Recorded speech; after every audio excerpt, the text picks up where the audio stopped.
नमस्कार दोस्तों, मैं हूं किम्मी। कंप्यूटर के गहन अध्ययन में आपका बहुत बहुत स्वागत। तो चलिए स्टार्ट करते हैं हमारा आज का चैप्टर। एक भी सेकंड दोस्तों मैं वीडियो में ख़राब नहीं करूंगी और चैप्टर को स्टार्ट कर दूंगी। आप लोग सामने स्क्रीनशॉट लेके देख सकते हैं कि इंट्रोडक्शन टू ओएस में आज हम लोग क्या क्या करने वाले हैं।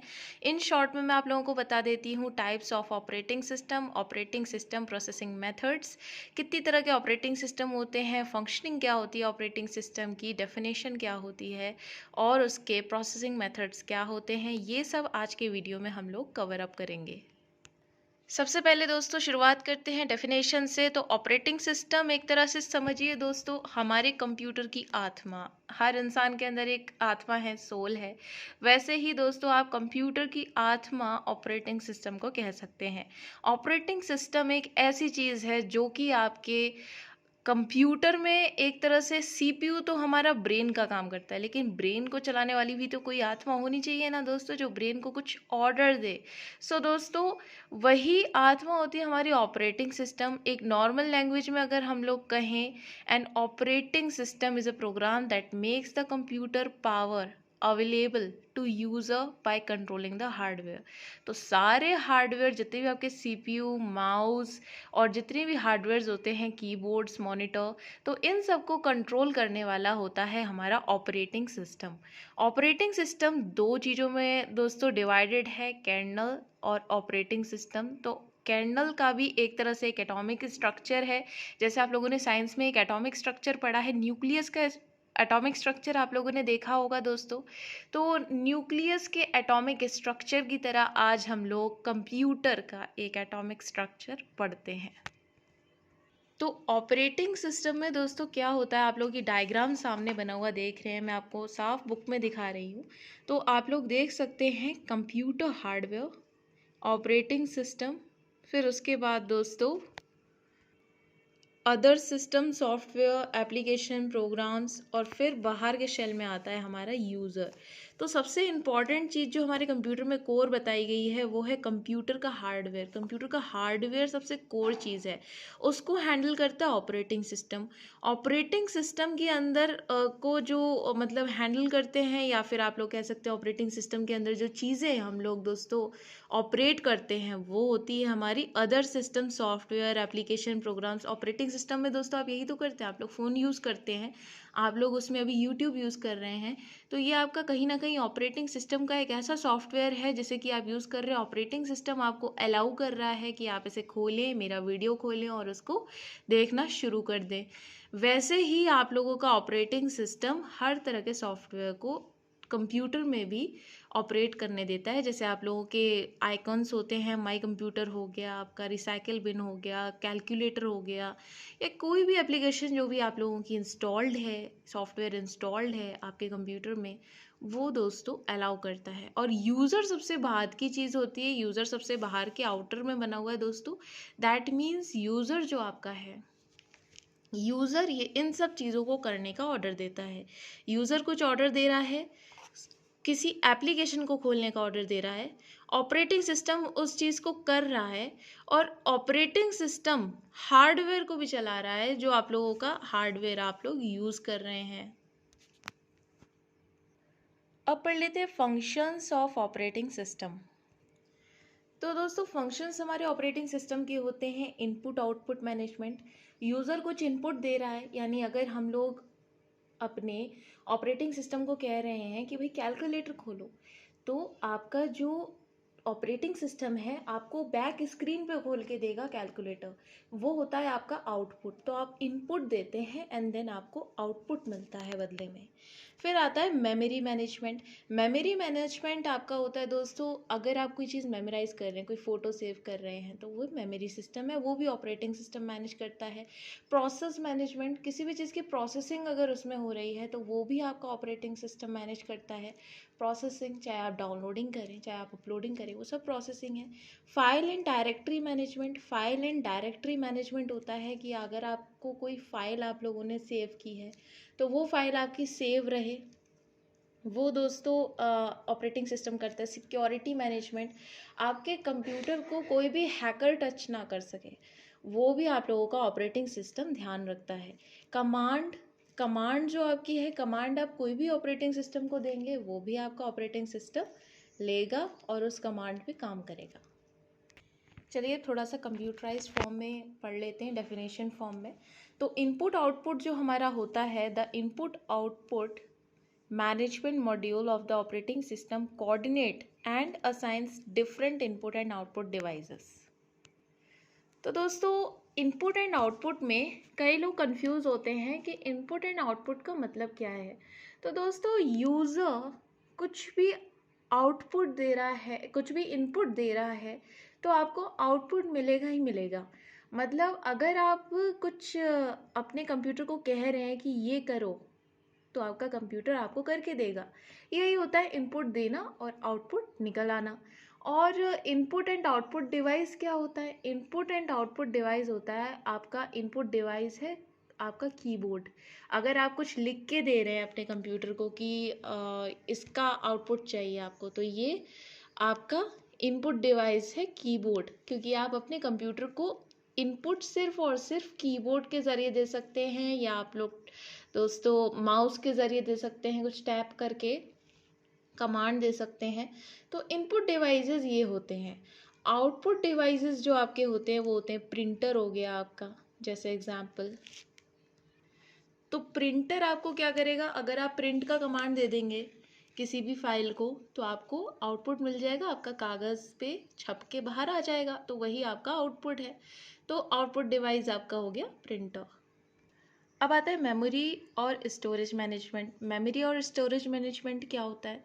मेमोरी और स्टोरेज मैनेजमेंट वो होता है दोस्तों जिसमें कि आपके पूरे कंप्यूटर की सारी मेमोरी, आप कुछ भी डाउनलोड कर रहे हैं, कुछ भी अपलोड कर रहे हैं, पेन ड्राइव से डेटा निकाल के उसमें डाल रहे हैं कंप्यूटर में, चाहे आप लोग किसी डिस्क से डाल रहे हैं, डीवीडी से डाल रहे हैं कुछ, और अपने कंप्यूटर में कॉपी पेस्ट कर रहे हैं, तो वो वहीं पर रहे। मतलब आपका जो डेटा है वो कंप्यूटर के अंदर सेव रहे। उसको सेव रखने के लिए भी ऑपरेटिंग सिस्टम ही जिम्मेदार है। ऑपरेटिंग सिस्टम ही उसको सेव रखेगा। तो इसी के साथ दोस्तों मेमोरी मैनेजमेंट में अगर हम लोग बात करें, वैसे हम आगे की चैप्टर्स में ये सब कवर अप करेंगे अलग से। इसी के साथ रैम होती है, रोम होती है। रैम आपकी जो होती है वो आप लोगों का जो कंप्यूटर है उसे बहुत ही ज़्यादा फास्ट बनाने में, फास्ट वर्किंग में आपकी हेल्प करती है। रैम आप लोग जानते हैं, जब भी आप कोई फ़ोन लेने जाते हैं आप सबसे पहले क्या पूछते हैं? आप पूछते हैं रैम कितनी है, इसमें कितनी आपकी इसमें स्टोरेज है। तो स्टोरेज के हिसाब से सबसे बढ़िया रैम आप लोग निकलवाने की कोशिश करते हैं, अपना बजट देखते हैं एंड देन आप लोग फ़ोन लेते हैं। तो रैम आपकी जो एक तरह से समझिए आपका जो प्रोसेसर है उसे बहुत ही ज़्यादा स्पीड अप करने का काम करती है। तो दोस्तों जब मैं रैम की बात कर ही रही थी तो मैंने आप लोगों के लिए रैम का टॉपिक भी अलग से निकाला है इसी के साथ ही। तो जब हम लोग रैम की बात कर रहे हैं दोस्तों, तो रैम एग्जाम्पल मैंने आपको बताया आपकी मेमोरी को तेज़ करती है, लेकिन कैसे कैसे आपका जो काम करने का वो होता है एक तरह से, जो आप लोगों की वर्किंग स्पीड होती है वो क्यों तेज़ होती है? तो दोस्तों रैम आपको अलाउ करती है, एक ऐसा टेम्प्ररी स्पेस बनाती है आप लोगों के लिए जहाँ पर चीज़ें सेव तो नहीं होती, लेकिन एक ऐसा स्पेस होता है जिसमें कि आप लोग आराम से अपना काम कर सकते हैं, कुछ भी उसके अंदर खोल सकते हैं। तो रैम इस काम में आती है। सिर्फ रैम एक ऐसा टेम्प्ररी स्पेस है जहाँ पर आप कोई भी वेबसाइट खोल सकते हैं या फिर आप कोई भी एप्लीकेशन खोल सकते हैं थोड़ी देर के लिए, और उसको जब आप बंद कर देंगे तो फिर वो चीज़ सेव नहीं होगी। तो रैम सिर्फ और सिर्फ इसीलिए काम में आती है। आप लोग सामने देख सकते हैं, आप इसका स्क्रीनशॉट ले सकते हैं, इसीलिए मैं आपको हर एक पैराग्राफ ध्यान से दिखा रही हूँ। ये पैराग्राफ बहुत छोटे छोटे हैं दोस्तों, आप लोग इसे ध्यान से पढ़ सकते हैं। इसी के साथ दोस्तों रैम पढ़ा आपने तो आप लोगों को रोम भी पता होनी चाहिए क्या होता है। तो रोम एक ऐसी मेमोरी होती है दोस्तों जिसमें कि नॉर्मली सिर्फ आप रीड कर सकते हैं, मतलब आप उसे एडिट नहीं कर सकते, आप उसमें कुछ लिख नहीं सकते, आप उसमें कुछ चेंज नहीं कर सकते। जो आपकी रोम होती है उसे सिर्फ आप रीड कर सकते हैं, सिर्फ देख सकते हैं बैठ के, एक तरह से जैसे आप लोग वर्ड फाइल में सिर्फ लिख सकते हैं, एडिट कर सकते हैं, उसे पढ़ भी सकते हैं, वो हो गई आपकी एक तरह से रैम। लेकिन अगर आप एक पीडीएफ फाइल खोलेंगे तो आप उसमें कुछ भी एडिटिंग कर सकते हैं।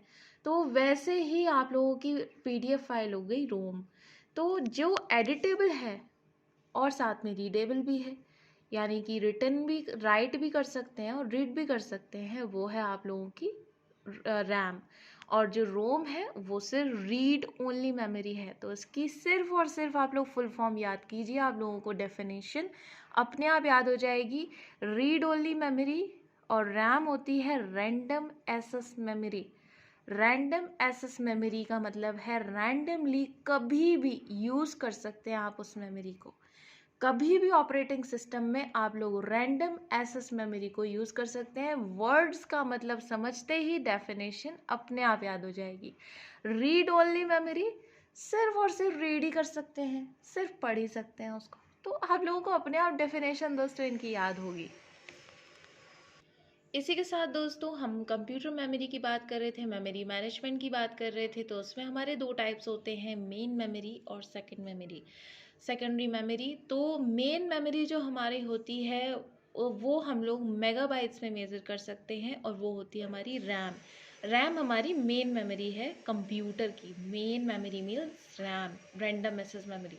सेकेंडरी मेमोरी जो हमारी होती है वो होती है दोस्तों, इन शॉर्ट कह सकते हैं कि मैग्नेटिक स्टोरेज है एक ऐसी, जिसे कि आप तभी यूज़ कर सकते हैं एप्लीकेशन में अगर दोस्तों जब आपका डेटा अवेलेबल हो, यूज़ हो उसमें, जो जैसा कि इसमें आप लोग डेफिनेशन में देख रहे हैं साफ। सेकेंडरी मेमोरी का एक सिंपल मीनिंग ये है कि जिसमें कि आप लोग चीज़ों को स्टोर कर सकें। मतलब अगर आप कोई पेन ड्राइव यूज़ कर रहे हैं तो वो भी एक सेकेंडरी मेमोरी है। अगर आपने एक हार्ड ड्राइव लगा रखी है तो वो एक, आप लोगों की हार्ड डिस्क लगा रखी है अपने कंप्यूटर में, तो दोस्तों वो एक सेकेंडरी मेमोरी है। हार्ड डिस्क अगर आप अपने कंप्यूटर में लगा रहे हैं तो आप लोग माय कंप्यूटर में जाते हैं दोस्तों। माय कंप्यूटर में हार्ड डिस्क सबके कंप्यूटर्स में होती है। आप लोग जब माय कंप्यूटर को खोलेंगे तो उसमें आप लोगों को क्या मिलता है, सी ड्राइव के बाद डी ड्राइव, ई ड्राइव, इस तरह से बने रहते हैं ना। जितना भी आपका स्टोरेज है उसके हिसाब से बना रहेगा। तो उसी को हम लोग सेकेंडरी मेमोरी कहते हैं। लेकिन जो हमारा सी ड्राइव होता है ना, कंप्यूटर ड्राइव जिसे हम कहते हैं, सी ड्राइव हमारा दोस्तों मेन ड्राइव होती है। Actually D drive E drive तो ऐसे ही नेम रख दिए हैं। सी ड्राइव की फुल फॉर्म है कंप्यूटर ड्राइव। कंप्यूटर की मेन मेमोरी वही रैम होती है। वही एक छोटी सी ऐसी स्टोरेज देता है दोस्तों आप लोगों को, जिसमें आप स्टोर भी कर सकते हैं थोड़ा बहुत आइटम। लेकिन रैम एक तरह से जो यूज़ होती है हमारी, रैम मेनली इसलिए यूज़ होती है कि उसमें कुछ भी स्टोर नहीं रहेगा, कुछ भी सेव नहीं रहेगा आपका। लेकिन सी ड्राइव जो आपकी है वो थोड़ी बहुत आप लोगों को ऐसा डेटा स्टोरेज देती है, थोड़ी बहुत आप लोगों की स्टोरेज उसमें रहती है कि कंप्यूटर में रहेगा। लेकिन अगर आपका कंप्यूटर फॉर्मेट लग गया तो दोस्तों सब कुछ उड़ जाता है। तो वही चीज़ है कि वो एक परमानेंट चीज़ नहीं है, खतरनाक चीज़ है थोड़ी सी कंप्यूटर्स के लिए। तो बात कर लेते हैं दोस्तों प्रोसेस मैनेजमेंट की। प्रोसेस मैनेजमेंट की हम बात जल्दी ख़त्म करेंगे। प्रोसेस मैनेजमेंट का मेन मीनिंग, मेन लाइन पे दोस्तों मैं आप लोगों को कैमरा लेकर जा रही हूँ, उसे ध्यान से पढ़िएगा। As we know a process is a program in execution. तो प्रोसेस क्या होता है? प्रोसेस आपका वो होता है कोई भी प्रोग्राम का जब एग्जीक्यूशन है। अब दोस्तों जो कुछ लोग होते हैं वो इस चीज़ में पड़े रहते हैं दैट प्रोग्रामिंग लैंग्वेज शायद वो होती होगी, शायद वही प्रोग्रामिंग एग्जीक्यूशन है। ऐसा नहीं है दोस्तों। आपका हर वो चीज़ जो आप अपने कंप्यूटर में खोल रहे हैं, अगर आपने यूट्यूब ओपन किया है तो वो भी एक प्रोग्राम है, प्रोग्राम एग्जीक्यूशन हो रहा है दोस्तों। उसमें भी कोड्स चल रहे हैं कहीं ना कहीं, तो वो सारे प्रोग्राम्स एग्जीक्यूशन है। तो जब भी आप कोई सॉफ्टवेयर ओपन कर रहे हैं उसमें जो समय लग रहा है या वो खुल रहा है, उसी को हम प्रोसेस मैनेजमेंट कहते हैं। मतलब किसी भी चीज़ को खोलना, थोड़ा जो उसमें बीच में टाइम लगता है, वही प्रोसेस है। अब डायरेक्टली आ जाते हैं files and directory management. Files and directory management में हमारा दोस्तों क्या क्या आता है? फाइल्स एंड डायरेक्टरी मैनेजमेंट जो हमारा होता है, जितनी भी आपकी फाइल्स आपकी सेकेंडरी मेमोरी में सेव्ड होती हैं, दोस्तों, या फिर आप लोगों की जो मेन मेमोरी है उसमें रहती हैं, वो सभी फाइल्स ऑपरेटिंग सिस्टम हैंडल करता है। ऑपरेटिंग सिस्टम जो आप लोगों का हैंडल कर रहा है सारी फाइल्स को दोस्तों, तो ये भी एक फंक्शन है ऑपरेटिंग सिस्टम का। तो इस टॉपिक को भी मैं यहीं ख़त्म करती हूँ। आप लोग दोस्तों जो फाइल बना रहे हैं, फाइल भी एक तरह का एक प्रोग्राम है। एग्जाम्पल देखिए, इसमें लिखा हुआ है suppose we are developing an application program. तो सपोज कीजिए कि मुझे यूट्यूब की तरह एक बनाना है मी ट्यूब ऐप बनाना है मुझे। उसके लिए मैं कुछ प्रोग्राम्स लिख लेती हूँ दोस्तों। हो सकता है कुछ लोगों को समझ ना आ रहा हो, क्योंकि प्रोग्रामिंग अभी तक मैंने स्टार्ट नहीं की चैनल पे, या फिर उन्होंने प्रोग्रामिंग के बारे में कभी भी सुना ना हो या फिर कहीं भी ना सुना हो।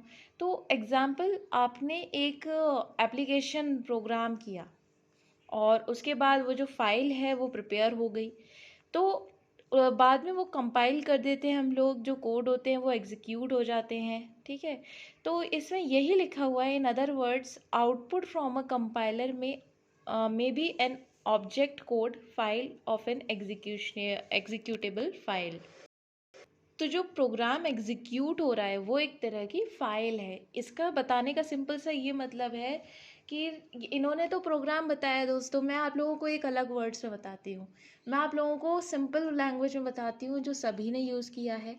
वो है दोस्तों आप लोगों का वर्ड फाइल। आपने वर्ड फाइल यूज़ की, उस वर्ड फाइल में आप लोगों ने लिखा माई नेम इज़, आपका जो भी नाम है, एक लाइन सिंपल सी ये लिख दी। देन आप लोगों ने सेव बटन प्रेस किया और क्लोज कर दिया। तो इसके क्लोजिंग के बाद जो वो सेव हुई, और ये जितना भी काम आपने किया, आपने उसमें लिखा, आपने उसे सेव किया, आपने उसे क्लोज किया, और उसके बाद वो ऑपरेटिंग सिस्टम में मेमोरी मैनेजमेंट में जाके सेव हो गया। तो दोस्तों ये जो चीज़ें हैं ना, यही चीज़ें आप लोगों की मेनली फाइल मैनेजमेंट कहलाता है। फाइल एंड डायरेक्टरी मैनेजमेंट, जितनी भी आप लोग फाइल बना रहे हैं, कुछ भी कर रहे हैं फाइल में, किसी भी सॉफ्टवेयर में कुछ भी कर रहे हैं, तो ये file management and directory management ही है। ऑपरेटिंग सिस्टम आपको अलाउ कर रहा है कुछ भी लिखने के लिए, कुछ भी सेव करने के लिए फाइल के अंदर। इसके बाद डायरेक्टली आ जाते हैं दोस्तों हम लोग सिक्योरिटी मैनेजमेंट पे। सिक्योरिटी मैनेजमेंट हम किसे कहते हैं दोस्तों? सिक्योरिटी मैनेजमेंट आपका जो होता है वो सिक्योरिटी मैनेजमेंट, एग्जाम्पल सोचिए मेरा एक कंप्यूटर है, उसमें कुछ भी सिक्योरिटी नहीं है, उसमें कोई पासवर्ड नहीं है, और उसमें कोई मेरा थंब नहीं लग पा रहा। एग्जाम्पल आपका फ़ोन है दोस्तों, आपके फ़ोन में कोई पैटर्न नहीं लगा हुआ, तो आपका फ़ोन किसी ने भी उठा लिया एंड देन किसी ने भी उसमें से कोई फ़ोटो ले ली एंड देन उसका मिसयूज़ कर दिया। तो फिर क्या होगा दोस्तों? आप लोगों का वो फ़ोटो मिसयूज़ हो जाएगा। तो आप लोगों को उसके लिए क्या करना होगा? आप लोग एक पैटर्न लेंगे, अपने फ़ोन में एक पैटर्न लगा देंगे और उसके बाद उसको सिक्योर कर देंगे अपने फ़ोन को। तो वही काम आपका ये कंप्यूटर भी करता है। आपका हर कंप्यूटर, मैं आप लोगों को बता दूं दोस्तों, इस दुनिया में जितने भी कंप्यूटर्स हैं वो एक सिंगल लाइन में अटैच्ड हैं, कहीं ना कहीं एक सिंगल लाइन में अटैच्ड है। तो वो जो सिंगल लाइन में अटैच्ड है ना, पूरा जो वेब आप लोगों का बना हुआ है, ये जितना भी इंटरनेट कनेक्शन है ये सब कनेक्ट कर रहा है, सबको एक साथ कनेक्ट कर रहा है। अगर बीच में कहीं सिक्योरिटी ना हो ना, तो दोस्तों कहीं ना कहीं हैकर आपको हैक कर लेता है। तो हैकर हैक ना करे तो ऑपरेटिंग सिस्टम अपने आप का बचाव भी करता है। तो यही है आपका security management.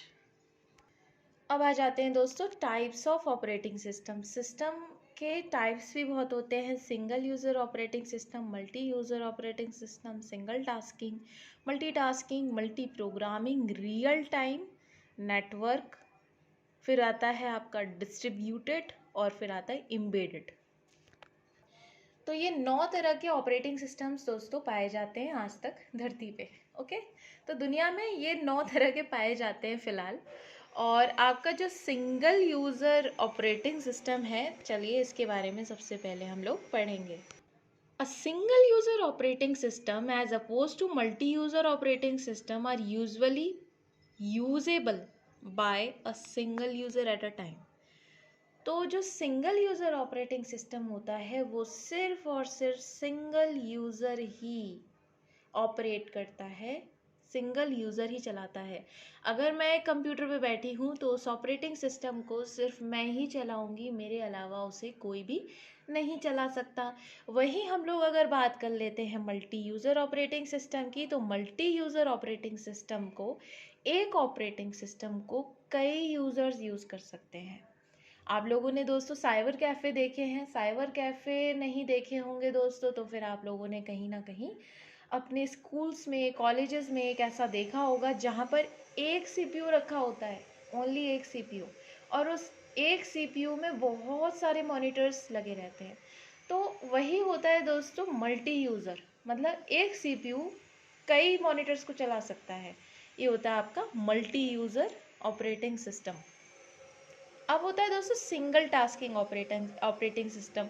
Single tasking operating system क्या होता है? सिंगल टास्किंग ऑपरेटिंग सिस्टम जैसे आपका एम एस डॉस है, तो वो एम एस डॉस सिर्फ और सिर्फ कुछ सिंगल टास्क ही कर पाएगा, मतलब एक सिंगल टास्क। अगर अब मैं एक कंप्यूटर बनाऊँ, एग्जाम्पल दोस्तों देखिए, हर चीज़, सबसे पहले आपको एक बात पता होनी चाहिए, इस दुनिया में हर चीज़ कंप्यूटर है सबसे पहले। अब एग्जाम्पल आपका एक कैलकुलेटर है, आप एक सिंगल कैलकुलेटर की बात करें, मैं बहुत सिंपल लैंग्वेज में बताऊंगी। तो उस कैलकुलेटर से क्या आप कैलकुलेशंस के अलावा इंटरनेट यूज़ कर सकते हैं? तो वो भी आपका सिंगल टास्किंग कंप्यूटर है, वो भी आपका सिंगल टास्क ही करेगा, सिर्फ और सिर्फ आपका कैलकुलेशन कर सकता है और कुछ नहीं कर सकता। तो ये होता है आपका सिंगल टास्किंग ऑपरेटिंग सिस्टम। हालांकि कैलकुलेटर एक ऑपरेटिंग सिस्टम नहीं है, बट मैं एक सिंपल सा एग्जांपल दे रही हूँ जो सिर्फ और सिर्फ एक ही टास्क कर पाए, वो होता है आपका सिंगल टास्किंग ऑपरेटिंग सिस्टम। अब आता है मल्टीटास्किंग ऑपरेटिंग सिस्टम। तो दोस्तों मल्टीटास्किंग ऑपरेटिंग सिस्टम क्या होता है? मल्टीटास्किंग ऑपरेटिंग सिस्टम जस्ट विपरीत होता है सिंगल टास्किंग के। आप लोग बहुत सारे टास्क कर सकते हैं मल्टीटास्किंग ऑपरेटिंग सिस्टम के साथ। तो आप लोगों का जो यूनिक्स हो गया, लिनक्स हो गया, तो ये सब आप लोगों के मल्टीटास्किंग ऑपरेटिंग सिस्टम है। इसमें आप बहुत सारे टास्क कर सकते हैं। एमएस विंडोज़ भी आप लोगों का एक मल्टीटास्किंग ऑपरेटिंग सिस्टम भी है। और दोस्तों एक ऑपरेटिंग सिस्टम ना दो दो तीन तीन तरह के भी हो सकते हैं, ऐसी बात नहीं है। अगर अब हम लोग बात करें अपने विंडोज़ की, तो हम उसमें मल्टीटास्क भी कर सकते हैं और साथ में हम उसे एक पर्सनल कंप्यूटर लुक भी दे सकते हैं। तो एक ऐसी बात नहीं है कि एक ऑपरेटिंग सिस्टम दो तरह का नहीं हो सकता। तो ये सिर्फ टाइप्स हैं, आप लोग टाइप्स के हिसाब से पढ़िए। तो मल्टीटास्किंग ऑपरेटिंग सिस्टम जो होता है आपका, वो होता है जो मल्टीटास्क कर सके। यानी आप लोग उसमें यूट्यूब भी चला सकते हैं, आप उसमें इंटरनेट भी चला सकते हैं, कैलकुलेटर भी चला सकते हैं, आप सब कुछ उसमें यूज़ कर सकते हैं। फिर आता है मल्टी प्रोग्रामिंग ऑपरेटिंग सिस्टम। अब मल्टी प्रोग्रामिंग ऑपरेटिंग सिस्टम क्या होता है? मल्टी प्रोग्रामिंग ऑपरेटिंग सिस्टम वो होता है दोस्तों जिसमें कि आप लोग बहुत सारे प्रोग्राम्स एक साथ एक सीपीयू से चला सकते हैं। अब एग्जांपल, मैंने एक तरफ चला दिया म्यूज़िक, मैंने ऑन कर दिया अपने कंप्यूटर में कि स्पीकर में म्यूज़िक बजता रहे, और साथ में मैं क्या करूँगी, मैं अपना मैथमेटिक्स निकाल लूँगी। तो ये मेरा पर्सनल तरीका है दोस्तों, कुछ एक होता है, मैं साथ में अपना मैथमेटिक्स निकाल लूँगी और साथ में म्यूज़िक भी बजा दूँगी। तो ये दो प्रोग्रामिंग एक साथ सीपीयू कर रहे हैं ना। साथ में आप लोग दोस्तों, मुझे मालूम है कि देखिए, जब आप अपना फ़ोन यूज़ करते हैं तो फ़ोन यूज़ करते समय आप लोग कितने प्रोग्राम्स एक साथ चलाते हैं?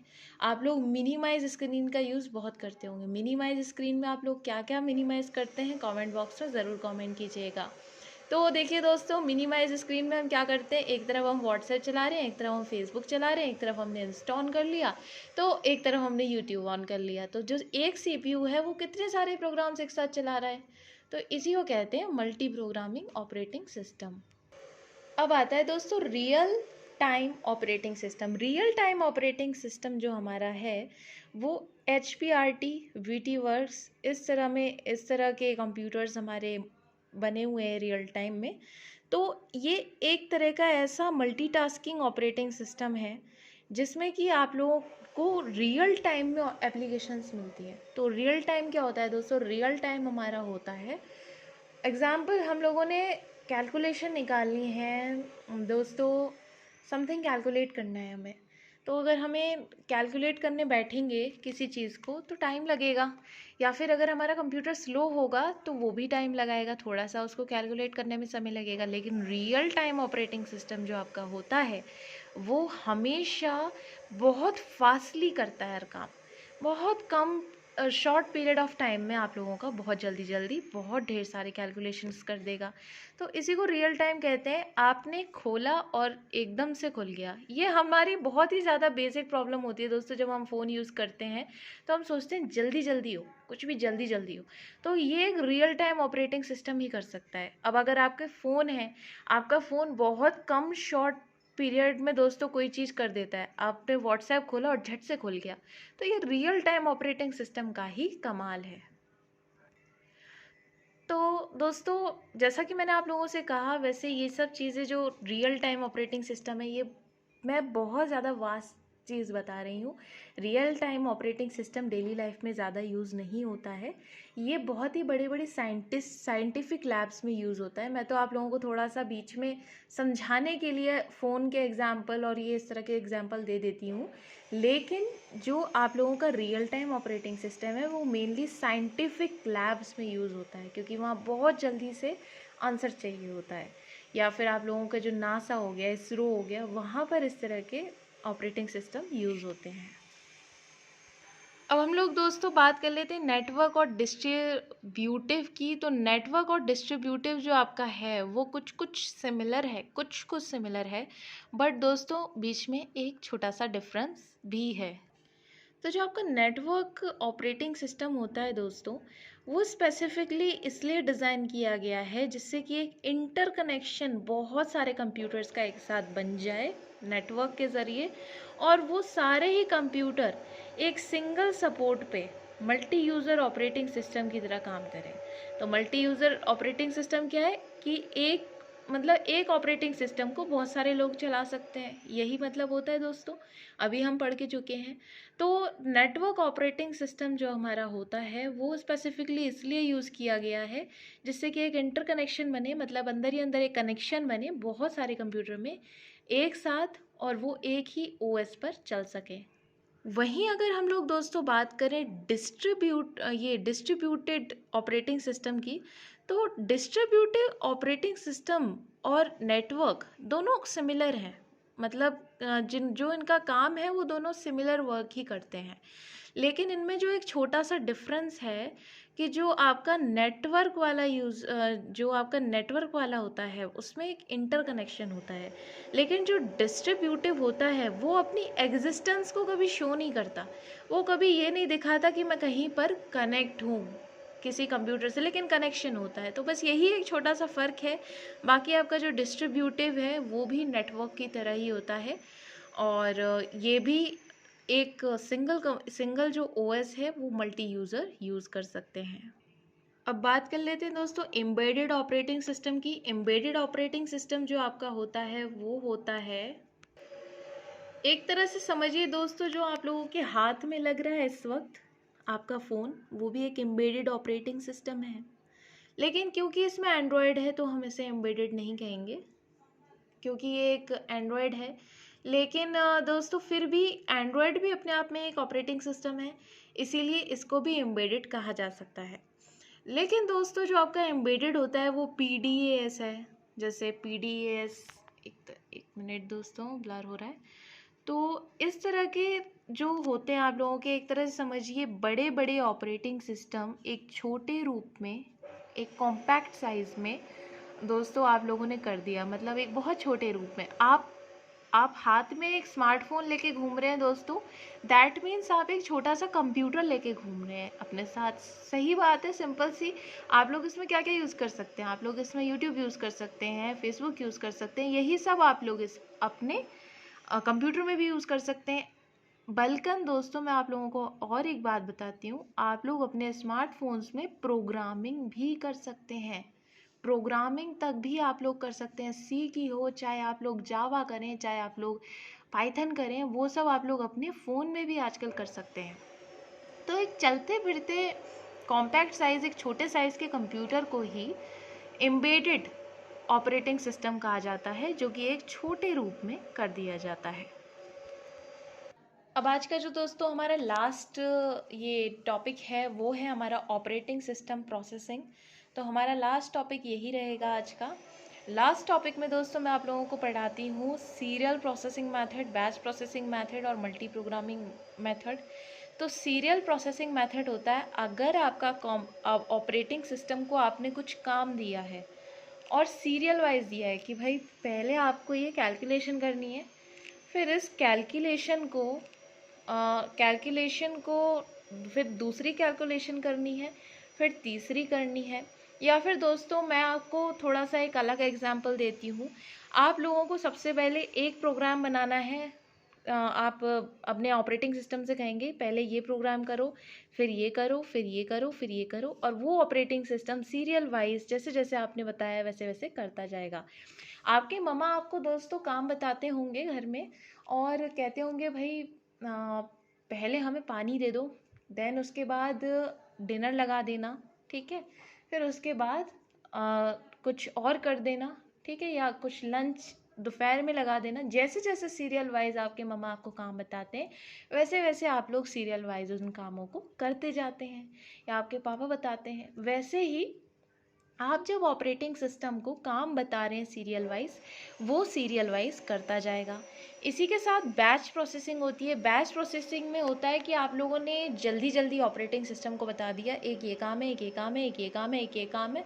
अब अपनी मर्जी से जो दिमाग में आए, जिसे पहले करना है उसे पहले करो, जिसे पहले नहीं करना है उसे मत करो, जिसे बाद में करना है उसे बाद में, मतलब अपनी मर्जी से करो, ठीक है।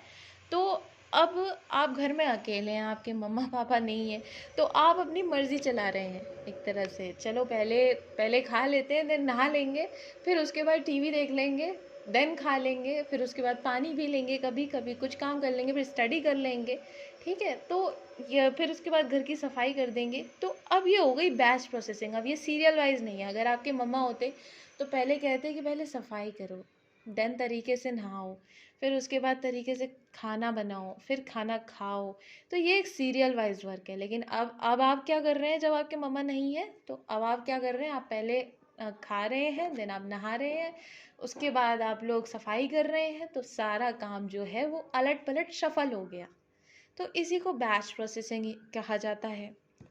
और जो मल्टी प्रोग्रामिंग मेथड है, वो मल्टी प्रोग्रामिंग मेथड आपका ये होता है कि मल्टी प्रोग्रामिंग मेथड में आप लोग एक टाइम पे ही बहुत सारे प्रोग्राम चला सकते हैं। मतलब कि अभी तक सीरियल वाइज कर रहे थे एक एक करके, फिर बैच किया कि इधर उधर कर देते हैं। अब हो रहा है कि एक साथ सारा कर रहे हैं। अब आप लोगों के 10 हाथ हो गए। अब आप एक हाथ से खाना खा रहे हैं, एक हाथ से नहा रहे हैं, एक हाथ से सफाई कर रहे हैं, एक हाथ से आप लोग दोस्तों कुछ और कर रहे हैं, पानी पी रहे हैं। तो ये हो गया आपका मल्टी प्रोग्रामिंग, ठीक है दोस्तों। तो आप लोगों को आई होप ये चीज़ समझ आई होगी।